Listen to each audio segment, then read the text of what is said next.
सगळ्यांना नमस्कार. जय श्रीराम. आज भूक लागलेली आहे असं तुम्ही सांगितलं मगाशी ना. मावशींनी काय केलंय माहिती का? जेवणासाठी काही जास्त तुमच्या याच्यामध्ये आणि जेवणामध्ये काही जास्त येणार नाही. पण एक थोडस आपल्या इथे जे आज युथ कौन्सिल नेहरू यांनी जो इथे मेडिकल कॅम्प आयोजित केला आणि जे तुम्हाला एवढं सगळं ते घेऊन आले. अर्थात हे काका तुम्हाला नवीन नाहीये, सगळे काका तुम्हाला नेहमीचेच आपले जुने विद्यार्थी आहेत, त्यांना सगळ्यांना माहिती आहे की हांडे देशमुख काका नेहमी तुमच्याकरता येतात, नेहमी या संस्थेसाठी ते उभे राहतात. त्याचप्रमाणे त्यांनी आजही तुमच्यासाठी भरपूर काय काय सामान आणि वस्तू खूप घेऊन आलेले आहेत आणि त्याचबरोबर मुख्य म्हणजे डॉक्टरांना सुद्धा ते घेऊन आलेले आहेत. तर खरं म्हणजे डॉक्टरांचे खूप खूप आभार आहे की त्यांनी इतक्या लांबून आपल्या चिंचोली आश्रमात येणं.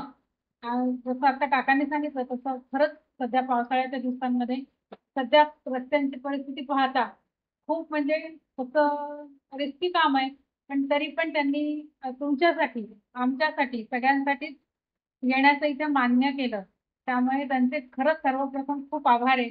तुम्हाला अगदी थोड्या वेळामध्ये तुम्हाला त्यांनी खूप योग्य मार्गदर्शन केलेलं आणि मला वाटतं ते मार्गदर्शन तुम्हाला नक्की आत्ताच नाही तुमच्या भावी आयुष्याला पण खूप लाभदायक ठरेल. फक्त सांगितलेल्या गोष्टी तुम्ही लक्षात ठेवा, विसरून जाऊ नका. इथलाच हे इथेच सोडून जाऊ नका.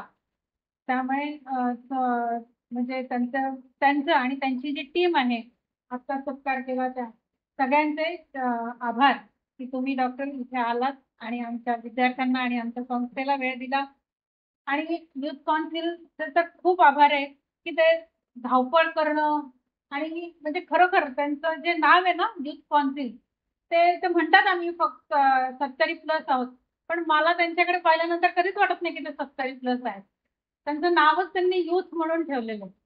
त्यामुळे म्हणजे आपण त्यांना 70 प्लस म्हणूच नाही, आपल्यासाठी ते नेहमीच असेच आरोग्यदायी राहू, सगळ्यांचं आरोग्य व्यवस्थित राहू. काकांचा वाढदिवस आहे 19 तारखेला, त्यामुळे आपल्या वनवासी कल्याण आश्रम चिंचोली तर्फे काका तुम्हाला आरोग्यदायी पुढचं आयुष्य तुमचं असंच चांगलं राहू देत हीच ईश्वरचरणी प्रार्थना करतो आम्ही सगळेजण. आणि नेहमी सगळेजण तुम्ही येत. एक थोडस जरा आश्रमाविषयी सांगते. अगदी थोडक्यात कारण आश्रमाचं कार्य खूप मोठं आहे. 1-2 मिनिटात संपवणं फार कठीण आहे, तरी सुद्धा त्यातल्या त्यात प्रयत्न करते की आपल्या वनवासी कल्याण आश्रमाची स्थापना ही होऊन जवळजवळ 75 वर्ष झाली आणि 75 वर्षानंतर 40 वर्ष झाले आज आपला चिंचोली आश्रम इथे आहे. आणि 40 वर्षापासून हे जे काउन्सिल आहे आपलं युथ काउन्सिल हे आपल्याशी संबंधित आहे.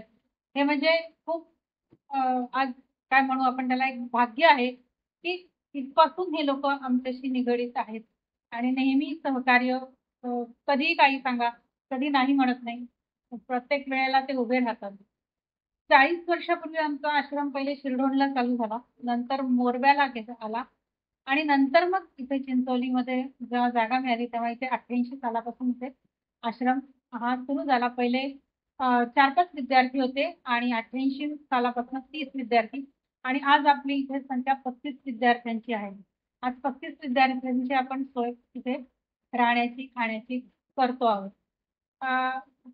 म्हणजे जे आपल्याला कुठलंही सरकारी अनुदान नाही, काही नाही, पण जे असे सगळे आश्रयदाते आहेत, समाजातले जे दानशूर व्यक्ती आहेत, जे नेहमी इथे येतात, नेहमी त्यांच्या परीने ते मदत करतात आणि त्याच्यावरच हा आपला जगन्नाथाचा रथ आहे जो आपण पुढे नेत आहोत. कुठलंही काम आपल्या एकट्याचं नाहीये, त्यामुळे हा सगळ्यांचा हातभार याला लागतो. त्याच्यासाठी दर आठवड्याला भाजी देणारे डोनर आहेत, दर महिन्याचा किराणा भरून देणारे आहेत, विद्यार्थ्यांचा शाळेचा युनिफॉर्म असेल, दप्तर असतील, काही आहे ते तुमच्यासारखे डॉक्टरही आता आमच्याशी कनेक्ट झालेले आहेत. म्हणजे तुम्ही पण आमच्या मुलांच्या आरोग्याची काळजी नक्कीच तुम्ही त्यांना मार्गदर्शन केलेलं आहे आणि ते पण त्याच्याप्रमाणे फॉलो करतील, आपण अपेक्षा करूया. तर तुम्ही सगळेच जण आज इथे आलात, तर हे असं आमचं हे कल्याण आश्रमाचं काम हे 40 वर्षापासून अव्याहत चालू आहे. आज मी म्हणजे 12 वर्ष झाले इथे बघते. 10वीचा रिझल्ट हा दरवर्षी 100% लागतो आहे. 10वी दोन विद्यार्थी, एक शाळेमध्ये पहिला आला होता 10 वर्षापूर्वी, आणि एक आपली तो कोकण प्रांतात दुसरा आला. लागोपाठ 2 वर्ष आपले दोन्ही दोन्ही विद्यार्थी कोकण प्रांतामध्ये 2 नंबरनी पास झाले. आता ह्या वर्षी या विद्यार्थ्यांमध्ये हे दोघांनी चांगले मार्क पाडलेले आहेत. बरं, इथे आता शाळेमध्ये आपल्या रिडगल शाळेमध्ये 12वी पर्यंत दोन वर्षापासून इथे त्यांनी सुरुवात केलेली आहे. तर 12वीचे पण विद्यार्थी आपल्याकडे असतात आणि 12वीच्या विद्यार्थ्यांना 12वीचा रिझल्ट सुद्धा अजून तरी दोन्ही वर्षी 100% लागलेला आहे.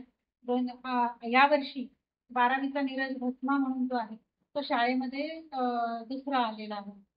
आणि म्हणजे आपले विद्यार्थी पण जसे अभ्यासामध्ये आहेत प्रगतीवरती आहेत, आणि ते नुसते शालेय प्रगती किंवा अकॅडमिक ज्याला म्हणतो तसंच नाही, तर खेलकूदमध्ये पण विद्यार्थी आहेत. खेलकूदमध्ये पण चमकतात. कबड्डी असेल, तिरंदाजी असेल किंवा कुस्ती असेल, या याच्यामध्ये आपले विद्यार्थी चा सहभाग हा असतो दरवर्षी. तर असे अनेक विद्यार्थी आपल्या इथून जे पास आउट होऊन गेले त्या 40 वर्षामधल्या वेळेस, तर बरेचसे विद्यार्थी आज चांगल्या ह्याच्यावरती. काही उदाहरणं अगदी द्यायची झाली तर मगाशी जे होते विष्णू वाघमारे म्हणून आपल्या बरोबर, ते म्हणजे या आश्रमाच्या अगदी सुरुवातीच्या 88 बॅच पहिले विद्यार्थी जे इथून पास आउट झाले, ते आज दूरदर्शन केंद्र वरळी येथे टेक्निशियन म्हणून काम करतात. एक आपल्या इथून पास आउट झालेले रत्नाकर जाधव म्हणून आहेत, जे MSCB मध्ये अभियंता म्हणून आहेत. असे बरेच सक्सेस स्टोरीज आपल्याला सांगता येतील. एक हरिभाऊ खरात म्हणून आहेत की जे आज PhD करतायत इकॉनॉमिक्स या सब्जेक्टमध्ये, आणि आज ते लेक्चरर म्हणून आहेत. आणि असे 3-4 जण आहेत जे शिक्षक म्हणून सुद्धा कार्यरत आहेत. असे बरेच तुम्हाला सक्सेस स्टोरी. आणि म्हणजे आम्हाला पण या विद्यार्थ्यांकडे बघताना नेहमी जसं काकांनी सांगितलं तसं आम्हाला सुद्धा एक अभिमान आहे की आज आपले विद्यार्थी एवढ्या छान वरच्या लेवल पर्यंत पोहोचतायत. आणि एक आत्ताचं लेटेस्ट उदाहरण म्हणजे आपल्या समोर आहे अमित, जो 15वी मध्ये शिकतो आहे.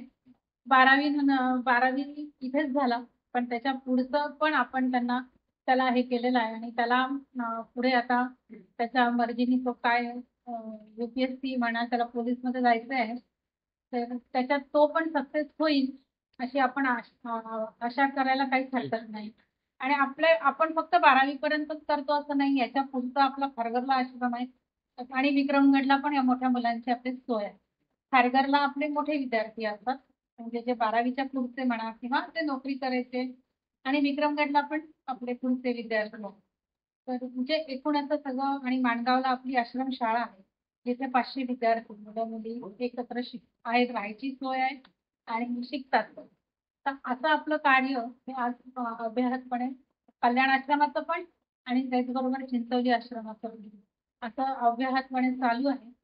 तर मला जेवढं म्हणजे काय असं ना, असं वाटतं की हे राहतंय का ते राहतंय, पण जेवढं काही मला तुम्हाला थोडंफार काहीतरी सांगता आलं आश्रमाबद्दल, अर्थातच माझ्या सिनियर्स कडून जेवढं मी ऐकलं होतं त्याच्या एक 1% मी तुम्हाला सांगण्याचा प्रयत्न केला इथे. त्यामुळे आज युथ काउन्सिल नेहरू ह्या सगळ्या काकांचे, म्हणजे हांडे देशमुख काका असतील, महाजन काका असतील, त्याच्यानंतर आंग्रे काका, सगळ्या काकांचे आपण आभार मानूया की तुम्ही आज या सगळ्यांना इथे घेऊन आलात आणि तुम्ही आज विद्यार्थ्यांपर्यंत सगळ्या भेटवस्तू पोहोचवल्यात. त्याबद्दल आपल्या स्टाईलनी एकदा छानपैकी टाळ्या जोरदार होऊन सगळ्यांचे आपण आभार मानूया.